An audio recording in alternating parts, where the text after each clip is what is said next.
எல்லாருக்கும் வணக்கம். இன்னைக்கு என்ன பார்க்க போறோம்னா, இன்னைக்கோட LeetCode problem of the day bitwise ORs or subarrays ஓட சொல்யூஷன் தான் பார்க்க போறோம். இந்த ப்ராப்ளமோட சொல்யூஷன பார்க்கற இந்த ப்ராப்ளம் கிளியரா புரிஞ்சுப்போம். என்ன கேட்டிருக்காங்கன்னு. பாருங்க இந்த ப்ராப்ளம் ரொம்ப சிம்பிளா தான் கேட்டிருப்பாங்க. ஒரு அரே குடுத்திருப்பாங்க. அந்த அரே மேல என்ன கேட்டிருக்காங்கன்னா, ஆல் த பாசிபிள் நான் எம்ப்டி சப் அரேஸ் வந்து நீங்க எடுத்துட்டு, அந்த நான் எம்ப்டி சப் அரே மேல நீங்க வந்து இந்த பிட்வைஸ் ஆர் ஆப்பரேஷன் போட்டு ஒரு வேல்யூ கிடைக்கும்ல. சோ எல்லா நான் எம்ப்டி சப் அரேஸ்க்கும் நீங்க வந்து பிட்வைஸ் ஆர் ஆப்பரேஷன் போட்டு சில வேல்யூஸ் கிடைக்கும். அந்த சில வேல்யூஸ்ல வந்து ஹவ் மெனி யூனிக் வேல்யூஸ் வந்து உங்களுக்கு வரும்னு கேட்டிருக்காங்க. சரியா? சோ இந்த ப்ராப்ளம் உங்களுக்கு வந்து இதுவரைக்கும் புரியலன்னா ஒரு எக்ஸாம்பிளோட பார்த்துக்கோங்க. சோ இதுதான் இந்த ப்ராப்ளமோட ஃபர்ஸ்ட் எக்ஸாம்பிளா இருந்துச்சு. இந்த எக்ஸாம்பிள்ல வெறும் ஒரு அரே குடுத்துருக்காங்க வித் எலிமெண்ட் 0. சரியா? சோ இங்க வந்து பாசிபிள் நான் எம்ப்டி சப் அரேஸ் என்னவா இருக்கும்? வெறும் இந்த 0 சப் அரே தான் இருக்கும். சோ இதோட ரிசல்ட் என்னவா இருக்கும்? பிட்வைஸ் ஆர் பண்ணீங்கன்னா இந்த எலிமெண்ட்ஸ்ல பாருங்க வெறும் 1 எலிமெண்ட் தான் இருக்கு. சோ நீங்க அந்த எலிமெண்ட்டயே நீங்க அந்த பிட்வைஸ் ஆரோட ரிசல்ட் எழுதுறீங்க 0. சோ, இப்போ என்ன நம்ம குடுக்கணும்னா, the number of unique results உங்களுக்கு கிடைச்சிருக்கு யூனிக் ரிசல்ட்ஸ். சோ, வெறும் ஒரு ரிசல்ட் தான் கிடைச்சிருக்கு 0. சோ, நீங்க நம்பர் ஆஃப் யூனிக் ரிசல்ட்ஸ் என்ன குடுப்பீங்க? 1. சோ, இதுதான் இந்த ப்ராப்ளமோட ஆன்ஸரா இருக்கு. ஆனா, இத வந்து நம்ம நெக்ஸ்ட் ப்ராப்ளம் பார்த்தோனே நம்மளுக்கு வந்து கிளியரா புரிஞ்சிரும். சரியா? சோ, நெக்ஸ்ட் எக்ஸாம்பிள் அவங்க 3 நம்பர்ஸ் குடுத்திருப்பாங்க. 1, 1, 2. சரியா? இங்க வந்து வாட் ஆர் த பாசிபிள் நான் எம்ப்டி சப் அரே. சரியா? சோ, ஃபர்ஸ்ட் வந்து வெறும் இந்த 1 செலக்ட் பண்ணலாம்னா, அப்புறம் 1, 1 செலக்ட் பண்ணலாம். அப்புறம் வந்து என்ன செலக்ட் பண்ணலாம்? இந்த 1 செலக்ட் பண்ணலாம். அப்புறம் இந்த 1, 2 செலக்ட் பண்ணலாம். அப்புறம் இந்த 1, 1, 2 செலக்ட் பண்ணலாம். அப்புறம் இந்த வெறும் இந்த 2 வந்து நான் செலக்ட் பண்ணலாம். சரியா? சோ இதுதான் என்னோட பாசிபிள் நான் எம்ப்டி சப் அரேஸ் இந்த செகண்ட் எக்ஸாம்பிள். சரியா? சோ இப்போ என்ன பார்க்கணும்னா, what are the possible bitwise R results. சரியா? சோ 1க்கு வந்து பிட்வைஸ் ஆர் வித் 1 1 தான் இருக்கும். இங்க மறுபடியும் 1 பிட்வைஸ் ஆர் 1 தான் இருக்கும். இங்க வந்து பிட்வைஸ் ஆர் ஆஃப் 1 தான் இருக்கும். இங்க வந்து 1 அண்ட் 2. சரியா பார்க்கலாம். ஸோ பிட்வைஸ் ரெப்ரசன்டேஷன் ஆஃப் 1 வந்து 0, 1. பிட்வைஸ் ரெப்ரசன்டேஷன் ஆஃப் 2 வந்து 1, 0. ஸோ இங்க வந்து நீங்க பிட்வைஸ் ஆர் பண்ணீங்கன்னா 1, 1 வரும். ஸோ இங்க 3 வருது. ஸோ 3 இங்கேயும் உங்களோட ஆன்சர் வந்து ஃபர்ஸ்ட் 1 பிட்வைஸ் ஆர் 1 என்ன வரும்? 1. அப்புறம் அந்த 1 பிட்வைஸ் ஆர் 2 என்ன வரும்? 3. இங்க வந்து 2. ஸோ இங்க வந்து what are the possible unique values உங்களுக்கு கிடைக்கிற யூனிக் வேல்யூஸ்? ஸோ 1 கிடைக்குது, அப்புறம் 2 கிடைக்குது, அப்புறம் 3 கிடைக்குது. So number of possible results of the non empty sub அரேஸோட பிட்வைஸ் ஆர் என்ன கிடைக்குது? 3. ஸோ இதுதான் இந்த எக்ஸாம்பிளோட ஆன்சரா. ஓகே. இப்போ வந்து இந்த ப்ராப்ளம் வந்து புரிஞ்சுக்கிட்டோம். எப்படி இந்த லாஜிக்க பில்ட் பண்ண போறோம், அப்புறம் எப்படி இந்த கோட் எழுத போறோம்னு குயிக்கா பார்க்கலாம். சோ இந்த ப்ராப்ளம் சால்வ் பண்றதுக்கு நம்ம வந்து ஒரு டைனமிக் புரோகிராமிங் கான்செப்ட் யூஸ் பண்ண போறோம். டைனமிக் புரோகிராமிங்னா என்ன? உங்களுக்கு வந்து ஒரு பெரிய ப்ராப்ளம் இருக்கும்போது, நீங்க அந்த ஃபுல் ப்ராப்ளம ஒரே ஷாட்ல சால்வ் பண்ணாம, ஒரு சின்ன சின்ன ஸ்டெப்பா போவீங்க அந்த ப்ராப்ளம் சால்வ் பண்ற வரைக்கும். சோ ஈச் ஆஃப் த ஸ்டெப்ஸ்ல வந்து நீங்க அந்த ஒரு ப்ரீவியஸ் ஸ்டெப்போட ரிசல்ட்ட வந்து யூஸ் பண்ணி நெக்ஸ்ட் ஸ்டெப் போவீங்க. பாருங்க, சப்போஸ் உங்க வீட்ல வந்து ஒரு ஸ்டேர்கேஸ் இருக்குன்னு வச்சுக்கோங்க இப்படி. நீங்க வந்து கீழ நிக்கிறீங்கன்னா, நீங்க டைரக்ட்டா நீங்க வந்து டாப் ஸ்டேர்கேஸ்க்கு போக பார்க்க மாட்டீங்க. என்ன பண்ணுவீங்கன்னா, நீங்க ஸ்லோவா ஒரு ஸ்டெப்பா கிளைம் பண்ணி நீங்க வந்து மேல ஸ்டேர்கேஸ் வரைக்கும் போவீங்க. சோ அதுதான் இந்த டைனமிக் புரோகிராமிங் கான்செப்ட். நம்ம இப்ப குயிக்கா பார்த்துடலாம். அது எப்படி இந்த ப்ராப்ளம்ஸ்ல அப்ளை ஆகுது. சோ இதுதான் அந்த ப்ராப்ளமோட டிபி கான்செப்ட்டா இருக்க போகுது. நான் இங்க அல்காரிதமும் கூட கிளியரா எழுதி வச்சிருக்கேன். நீங்க எத பார்த்தும் கூட நீங்க படிச்சுக்கலாம்.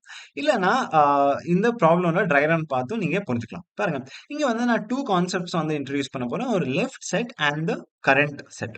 சோ இந்த லெஃப்ட் செட் என்ன ஸ்டோர் பண்ண போகுதுன்னா, the bitwise or results of all the sub arrays ending at the previous index. சரியா? சோ சப்போஸ் நீங்க இந்த எலிமெண்ட் 2 எடுத்தீங்கன்னா, so what are all the possible sub arrays that include the element at the previous index? So including 1 எல்லா possible sub arrays இருக்கோ அந்த எல்லா possible sub அரேஸோட bitwise R பண்ணி ஒரு செட்டை வந்து நீங்க லெஃப்ட் செட்ல வந்து ஸ்டோர் பண்ண போறீங்க. அப்புறம் இந்த கரண்ட் என்ன ஸ்டோர் பண்ண போகுது? The same thing.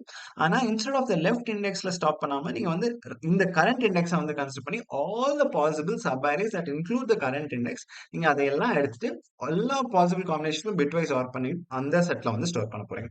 ஸோ இது எப்படி ஆகும்னு பார்த்துக்கலாம். ஃபர்ஸ்ட் வந்து நம்ம ஃபர்ஸ்ட் எலிமெண்ட்டுக்கு வரப்போறோம்.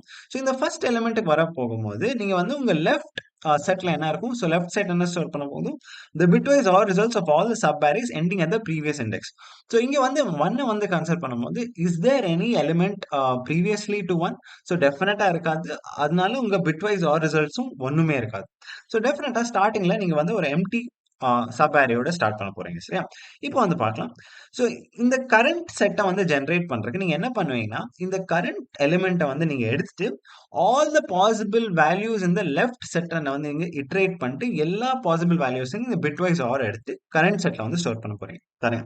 ஸோ இங்க 1 எடுத்தோம்னா, நீங்க லெஃப்ட் செட்ல ஒண்ணுமே இல்ல. ஸோ டெஃபினட்டா நீங்க there is nothing to do or with. So டெஃபினட்டா நீங்க எந்த ஸ்டெப் போகவே மாட்டீங்க. ஆனா நீங்க இந்த கரண்ட் செட்ட வந்து இதோட ஸ்டாப் பண்ண மாட்டீங்க. Only looking in the left. பாருங்க. டெஃபினட்டா நீங்க அ 1 பிக் பண்ணும்போது and looking at all the previous sub arrays உங்களுக்கு ஒரு ப்ரீவியஸ் சப் அரேவா கூட இருக்காது. ஆனா நீங்க இந்த கரண்ட் செட்ட ஜெனரேட் பண்ணும்போது நீங்க வெறும் இந்த டெஃபினட்டா 1 மட்டும் பிக் பண்ணியிருக்கலாம்ல. இந்த கரண்ட் இருக்கிற ஒன். ஸோ நீங்க இந்த 1 கூடயும் நீங்க டெஃபினட்டா இந்த கரண்ட் செட்ல வந்து after doing that look back operation நீங்க கரண்ட் செட்ல வந்து ஆட் பண்ணும். நெக்ஸ்ட் ஸ்டெப் போற முன்னாடி. சரியா? ஸோ 1. 1 வந்து ஆட் பண்ணிட்டேன். இப்போ வந்து நெக்ஸ்ட் இண்டெக்ஸ் போக போறோம். So the next next index போறதுக்கு முன்னாடி நீங்க அந்த கரண்ட் இண்டெக்ஸ்ல இருக்க all the possible sub arrays வந்து நீங்க ஆன்சர்ல ஆட் பண்ணிட்டு போகும். ஸோ 1 வந்து இங்க ஆன்சர்ல வந்து ஆட் பண்ணிடுறீங்க. சரியா? இப்போ வந்து நெக்ஸ்ட் எலிமெண்ட் 2க்கு போக போறோம். ஸோ 2க்கு போகும்போது இந்த 2க்கு வந்து லெஃப்ட் செட்ல என்னலாம் வரும்? ஸோ டெஃபினட்டா இந்த லெஃப்ட் செட்ல என்ன சொல்லும்? Bitwise R results of all the sub arrays ending at the previous index. So so இந்த 2க்கு இந்த லெஃப்ட் செட்ல என்னலாம் வரும்? ஸோ ஆல் தி எலிமெண்ட்ஸ் இந்த கரண்ட் செட் ஆஃப் 1 வந்து இந்த 2க்கு வந்து போயிடும். ஸோ அது எப்படி அசைன் பண்ணி ரொம்ப சிம்பிளா தான் இருக்கும். Before going to the next element நீங்க left is equal to current குடுத்தாங்கன்னா, இந்த லெஃப்ட்ல இருக்க எலிமெண்ட்ஸ் எல்லாம் இங்க வந்துரும். சரியா? ஸோ வெறும் இங்க 1ன்னு இருக்கும். இப்போ வந்து 2க்கும் நம்ம சேம் லாஜிக் அப்ளை பண்ண போறோம். 2க்கு வந்து லாஜிக் அப்ளை பண்ணும்போது 2 ஸ்டெப்ஸ் பண்ணுவோம். ஃபர்ஸ்ட் வந்து 2 with bitwise OR with all the elements in the left செட்ட வந்து நீங்க பிட்வைஸ் ஆர் பண்ணிட்டு இந்த கரண்ட் செட்ல போட போறீங்க. ஸோ 2 பிட்வைஸ் ஆர் 1 என்னவா இருக்கும்? 3 ஆ இருக்கும். சரியா? There is no other element in left set. ஆனா நீங்க நெக்ஸ்ட் எலிமெண்ட் போறதுக்கு முன்னாடி நீங்க என்ன பண்ணணும்?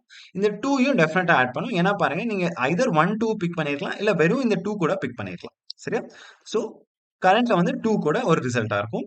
ஸோ நெக்ஸ்ட் எலிமெண்ட் போறதுக்கு முன்னாடி மறுபடியும் நீங்க இந்த கரண்ட் செட்ல என்னலாம் இருக்கோ நீங்க ஆன்சர் செட்ல போட்டுருவீங்க. அப்புறம் நெக்ஸ்ட் ஸ்டெப்புக்கு ப்ரோசீட் பண்ணுவீங்க. ஸோ நெக்ஸ்ட் ஸ்டெப் ப்ரோசீட் பண்ணும்போது உங்க நெக்ஸ்ட் 4க்கு வரும்போது உங்க லெஃப்ட் செட்ல என்னலாம் இருக்கும்?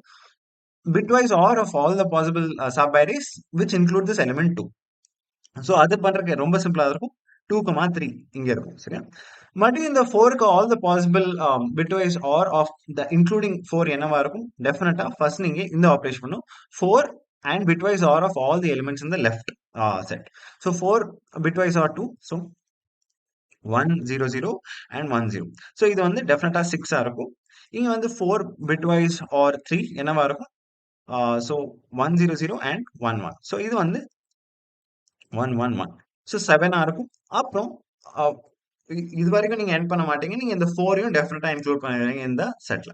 ஸோ 6, 7, 4. ஸோ இது வந்து நீங்க ஆன்சர்ல வந்து ஆட் பண்ணீங்க. 6, 7, 4. சரியா?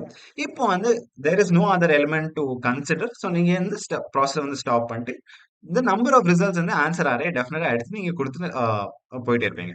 ஸோ 1, 2, 3, 6, 7, 4. உங்க ஃபைனல் ஆன்சர் வந்து 6 இருக்கும். இதுதான் இந்த ப்ராப்ளமோட எக்ஸ்பெக்டட் ஆன்சர் கோட். ரொம்ப சிம்பிளா தான் இருந்துச்சு. ஃபர்ஸ்ட் நம்ம initialise answer as empty set. So answer தான் நம்ம ஃபைனல் ரிசல்ட் வந்து ஸ்டோர் பண்ண போகுது. அப்புறம் ப்ரீ. ஸோ ஒரு ப்ரீ இல்லனா லெஃப்ட் என்ன வேணா நீங்க கன்சிடர் பண்ணலாம். ஏன் இனிஷியலா லெஃப்ட் வந்து எம்ப்டி செட்டா இனிஷியலைஸ் பண்ண போறோம்? ஏன்னா நீங்க ஃபர்ஸ்ட் எலிமெண்ட் வரதுக்கு முன்னாடி ஒரு எலிமெண்ட் கூட உங்களுக்கு பார்க்கறதுக்கு இருக்காது. சரியா? அப்புறம் வந்து for each of the elements இந்த அரே நம்ம என்ன பண்ண பார்க்க போறோம்னா, நம்ம இந்த கரண்ட் செட்ட வந்து ஜெனரேட் பண்ண போறோம். ஸோ கரண்ட் செட்ட வந்து ஃபர்ஸ்ட் இனிஷியலா எம்ப்டியா பண்ணிட்டு 2 ஸ்டெப்ஸ் பண்ணணும்னு சொல்லியிருந்தேன்ல. ஃபர்ஸ்ட் வந்து இந்த கரண்ட் வேல்யூ வந்து take the current value and each of the elements in the left செட்ட வந்து நான் அதோட பிட்வைஸ் ஆர் பண்ணிட்டு அது வந்து கரண்ட் செட்ல வந்து போட போறேன். சரியா? ஸோ அத பண்ணிட்டு அந்த கரண்ட் நம்பரையும் நான் வந்து கரண்ட் செட்ல ஆட் பண்ணுவேன். ஏன்? டெஃபினட்டா அந்த கரண்ட் எலிமெண்ட் கூட நான் தனியா பிக் பண்ணி என் பிட்வைஸ் ஆர் பண்ணிடலாம். ஸோ அந்த 2 ஸ்டெப்ஸையும் ஜெனரேட் பண்ணி நான் அந்த கரண்ட் செட்ட ஜெனரேட் பண்ணிட்டேன். அப்புறம் before going to the next step நான் ஃபர்ஸ்ட் வந்து இந்த ப்ரீவியஸ் செட்ட வந்து ஏன்னா நெக்ஸ்ட் எலிமெண்ட் போடும்போது என் ப்ரீவியஸ் செட் வந்து என் கரண்டா இருக்கா கரண்ட் செட்டா இருக்கும். So previous equal to current போட்டுறேன். அப்புறம் add all the elements of the current set to the answer. சரி அதானே கேட்டிருந்தாங்க. நம்ம ஆன்சர்ல டெஃபினட்டா ஆட் பண்ணணும்ல. Before returning the distinct possible results. So டெஃபினட்டா ஆன்சர்ல ஆட் பண்ணிட்டு, எல்லா எலிமெண்ட்ஸும் இத பண்ணிட்டு, நான் return the size of answer set குடுத்தேன்னா, இந்த ப்ராப்ளம் வந்து சால்வ் ஆயிரும். இப்ப குயிக்கா கோடா போய் பார்க்கலாம். ஸோ இதுதான் இந்த ப்ராப்ளமோட கோடா இருக்கப்போது. ரொம்ப சிம்பிளா தான் இருக்கப்போது. ஃபர்ஸ்ட் நம்மளுக்கு என்ன தேவை? ஒரு answers set which will store R final answer. அப்புறம் வந்து நம்மளுக்கு வந்து ஒரு லெஃப்ட் set. Left set என்ன ஸ்டோர் பண்ணுது? The bitwise OR results of all the sub arrays ending at the previous index. So இப்போ வந்து for num in array, so each of the elements in the array நம்ம பார்க்க போறோம். அப்புறம் நம்ம என்ன பண்ணோம்? each of the elements பார்க்கும்போது இந்த current செட்டை வந்து நம்ம வேல்யூஸ் வந்து தேடணும். So current is equal to initially empty இருக்கும். அப்புறம் வந்து கரண்ட் செட்டை ஜெனரேட் பண்றதுக்கு டூ ஸ்டெப்ஸ் தேவை நம்மளுக்கு. ஃபர்ஸ்ட் வந்து bitwise R of all the elements இந்த left set and the current number அது எல்லாமே போய் கரண்ட் செட்ல போடணும். So for val in left, so cur dot add val or num. சரியா? So all the elements in the left set and the current value வந்து நம்ம bitwise R பண்ணிட்டு நம்ம கரண்ட் செட்ல ஆட் பண்ணணும். ஆனா இதோட நம்ம நிறுத்திடக்கூடாது. இந்த கரண்ட் நம்பரையும் நான் கரண்ட் செட்ல போய் பண்ணணும். ஏன்னா அந்த கரண்ட் நம்பரை தனியா கூட பிக் பண்ணி நான் கரண்ட் செட்ல போட்டுருக்கேன். So cur dot add of num. சரியா? ஸோ இது வந்து இது வரைக்கும் பண்ணிட்டோம். நம்ம இப்போ என்ன பண்ணோம்? இந்த கரண்ட் செட்டை வந்து நான் வந்து நெக்ஸ்ட் இண்டெக்ஸ் போறதுக்கு முன்னாடி இந்த கரண்ட் செட்டை வந்து நான் என் ப்ரீவியஸ் செட்டை ஆக்கணும். So left is equal to cur. அப்புறம் வந்து எல்லா ரிசல்ட்ஸையும் இது வரைக்கும் நான் போய் என் ஆன்சர் செட்ல போய் சேர்த்தணும். So answer dot update is equal to cur. சரியா? ஃபைனலா நீங்க வந்து answer is equal answer dot union cur கொடுக்கலாம். ஆனா ஆன்சர் டாட் அப்டேட் என்ன பண்ணணும்? இன் பிளேஸ் வந்து அந்த ஆன்சர் அரேல போய் ஐ மீன் ஆன்சர் செட்ல போய் எல்லா எலிமெண்ட்ஸ் ஆஃப் கரண்ட் செட் வந்து போய் போடும். ஸோ இங்க வந்து ரிட்டர்ன் ஆஃப் லென் ஆஃப் ஆன்ஸ் கொடுத்தீங்கன்னா உங்க ப்ராப்ளம் வந்து சால்வ் ஆயிரும். நான் ஜாவா ஸ்கிரிப்ட், C++ இந்த லாங்குவேஜஸ்ல நான் சொல்யூஷன் வந்து லீக் கவுன்சில் போட வைக்கிறேன். அதோட நீங்க வந்து பார்த்து கத்துக்கலாம். நான் கூடி சீக்கிரமா இன்னொரு வீடியோ உங்களை வந்து பார்க்குறேன். And keep coding and keep enjoying. பார்க்கலாம்.